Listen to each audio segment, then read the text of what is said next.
বর্তমানে দেশের বিভিন্ন অঞ্চলে হাম্বা মিজলসের প্রকোপ দেখা দিয়েছে। শুরুতেই জানবো হাম্বা মিজলস কি। হাম্বা মিজলস একটি ভাইরাসজনিত সংক্রামক রোগ যা শিশুর রোগ প্রতিরোধ ক্ষমতা সাময়িক সময়ের জন্য নষ্ট করে দেয়। এর ফলে হামের জটিলতা হিসেবে শিশুর প্রায়ই নিউমোনিয়া, মারাত্মক ডায়রিয়া, অপুষ্টি এবং মস্তিষ্কের প্রদাহ সহ নানা ধরনের জটিলতা দেখা দিতে পারে। এমনকি এতে শিশুর মৃত্যুও ঘটতে পারে। এখন জানবো হাম কিভাবে ছড়ায়। হামে আক্রান্ত ব্যক্তি বা শিশুর হাঁচি কাশির মাধ্যমে তার সংস্পর্শে থাকা অন্যান্য ব্যক্তির মাধ্যমে এটা খুব দ্রুত ছড়ায়।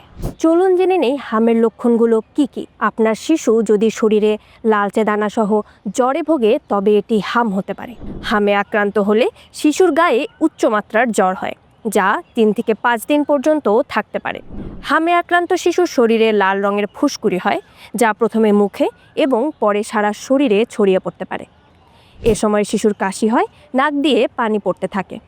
হামে আক্রান্ত শিশুর চোখ লাল হতে পারে, চোখ দিয়ে পানি পড়তে পারে।